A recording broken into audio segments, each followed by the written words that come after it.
કેમ છે પૂજીમાં? સારું છે. ખજૂરભાઈ ની કેમ ઓલા બેન ગાળું બહુ કેમ હું કામ બોલે છે? એ કણબીન દીકરી છે.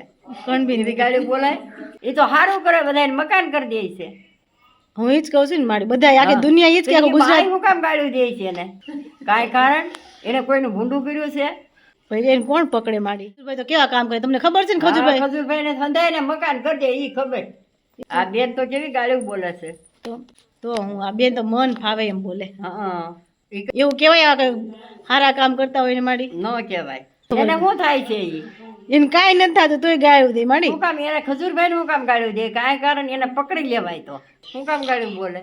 એવા કોને કાંઈ ખબર? કારણ તો લે છે તો પણ નાની એવી એવડી એવી એટલી બધી ગાળું હું બોલતી છે એમ ને તો એના કામ કેવા છે? ભગવાન જેવું કામ છે ને માડી. એવું ન કરાય કોઈની માથે. કોક ગરીબ ગરીબ ને ગળે ન પડાય. કણબીન દીકરી ન બોલે એવી ગાળું.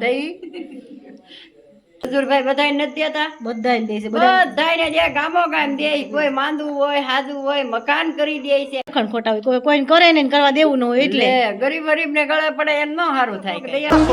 ऐसे सीधे साधे आदमी के ऊपर अपने मुसीबत का इतना बड़ा भार क्यों रख दिया? आज तक मैंने किसी का बुरा करना तो दो, किसी के बारे में बुरा सोचा तक नहीं. હું તું ખુદ કે દેવાજભાઈ ને ખબર ને ખુદ કહું છું નાખ માં તો ઉભી રે, હું જ દેવાજભાઈ ને પૂછી લઉં. કે મને 50 લાખ માં ખરીદવા આવ્યો તો. પણ હે દેવાજભાઈ, તમે આને ખરીદવા ગયા તા? खरीद सकते तो हम भी खरीद लेते हमारी जिंदगी देकर यार. લોકો પોતાના ઘર નથી બનાવી શક્યા. 20 વર્ષથી ખેતી કરે છે અને 12 મહિને 10 લાખ રૂપિયા કમાય ને. આજે જે આ સત જેને છે ને, આ સત નો હોય અને જેને સત મળે ને એની કિંમત એને જ ખબર હોય છે. બાકી સીધો આધાર ખજૂરભાઈ આવા લોકોને તૈયાર કરી અને પીઓપી સાથે મકાન બનાવી દે ને, ઈ વેદના ઈ લોકોને જ ખબર. મને તો એટલી ડાયટ ચડી કે મારા ભાઈ વિશે આવું બોલેસ. તું કોક આમ ઉતારીને વિડીયો તારી સુધી તારી હેમી આવું અને તું પૂછ અને તું આવો વિરોધ કરવો રહેવા દે. પેલા તો તારે ગરીબોને ઘરે જાવું તું, પૈસી ભાઈ નો વિરોધ કરવો તો. દુનિયાને અને ગુજરાતને ખબર છે કે ખજૂરભાઈ નું સ્ટેટસ શું છે અને તારું સ્ટેટસ શું છે.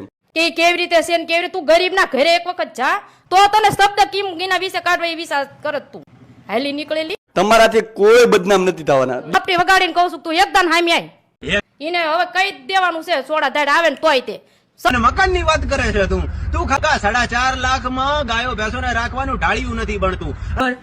બધું જ ખબર છે. દુબઈ કેટલી વાર આવી, મારો જેટલો પગાર છે ને એટલા માટે દુબઈ પાછું 3 વાર આવવું પડ્યો. બ્લેકમેલ ના લોકો બ્લેકમેલ કરે. હોળી છોકરી હોય એને પેલા દોષ બનાવે. 10 કેસ છે એમાં 4 થી 5 કેસ તો ખંડણીના છે. 25 લાખ રૂપિયા કમાય છે. હારી માની લીધું કે ખજૂરભાઈ 25 લાખ રૂપિયા કમાય છે કે તું એમ કેશો કે મકાન બનાવે અને 4.5 લાખ રૂપિયાનો ખર્ચો થાય છે.